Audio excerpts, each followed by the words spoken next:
गण नमस्कार। आपका यहाँ आने के लिए बहुत बहुत धन्यवाद और आपका सानिध्य हमें प्राप्त हुआ, इसके लिए हम आपके आभारी हैं। आप सभी प्रोफेशनल पत्रकार हैं, जर्नलिस्ट हैं। आप सच खोजते हैं, एक नया सच, क्योंकि वो न्यूज़ जो आप हम तक लाते हैं देश के हर और मेरे ख्याल से विश्व के हर किसी के पास लाते हैं, वो एक नया सच यानी कि न्यूज़ होता है। यदि आप मुझसे आज पूछें कि आज नया क्या है, तो मैं आपसे निवेदन करूंगा कि आप हमारे टैबलो के इस प्रतिरूप को ध्यान से देखें। आप जो देख रहे हैं वो भारत का हिंद महासागर से एक परिप्रेक्ष्य है। ये एक ऐसा परिप्रेक्ष्य है जो हम साधारणता नहीं देखते हैं। ये भारत का समुद्री परिप्रेक्ष्य है। ये परिप्रेक्ष्य, ये नजरिया नया सच है। हमारे रक्षा मंत्री माननीय राजनाथ सिंह जी ने हाल में ही कहा था, and I quote, "We were once known as a landlocked country with seashores, but now we can be seen as an island country," unquote. और मैं आपसे निवेदन करूंगा कि आप इस सत्य को इस झांकी में देखने की कोशिश करें। गत 15 जनवरी 2025 भारत के इतिहास में एक स्वर्णिम दिन था। इस ऐतिहासिक दिन को हमारे देश के माननीय प्रधानमंत्री श्री नरेंद्र मोदी जी ने 3 बड़े पावरफुल नेवल प्लेटफॉर्म्स की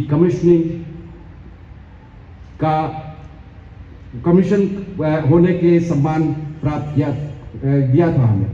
इस ऐतिहासिक उपलब्धि के द्वारा हमारे देश ने आज उभरते हुए समुद्री परिप्रेक्ष्य यानी इस नई सोच को एक प्रभावशाली अभिव्यक्ति दी है। इस ऐतिहासिक मंजर और आत्मनिर्भर भारत को भी नौसेना की झांकी में दिखाया गया है।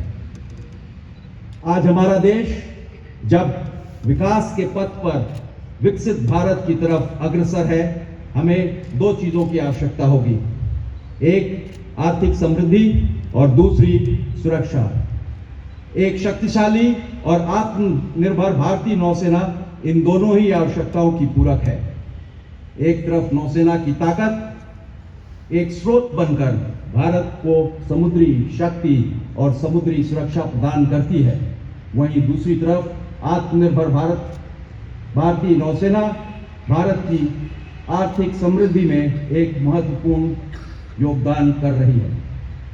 माननीय प्रधानमंत्री जी ने इन 3 बड़े प्लेटफॉर्म की कमीशनिंग के दौरान कहा था कि शिप बिल्डिंग में जितना इन्वेस्टमेंट किया जाए उसका दुगना पॉजिटिव इम्पैक्ट अर्थव्यवस्था पर पड़ता है।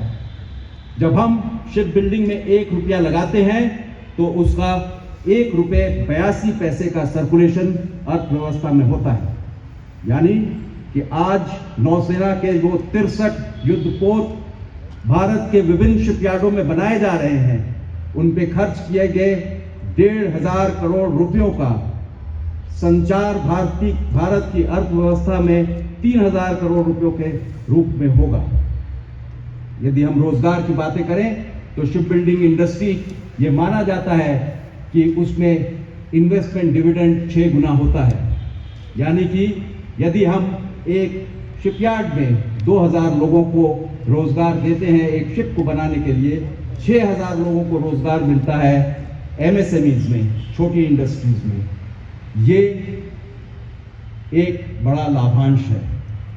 आज हमारा देश भारत के समुद्री परिप्रेक्ष्य को, इस रियलिटी को स्वीकार करके जब ऐसी नीतियों पे कार्यान्वयन कर रहा है, यही आज का सत्य है। Thank you very much, and we will break off for the interactive session. But before we do that, I would like to express our heartfelt gratitude towards your dedication and selfless service in getting the news to all of us. Our friends for media so painstakingly and most diligently, many times at the peril of your lives, bring the truth to us. Thank you very much for doing your duty and doing it well.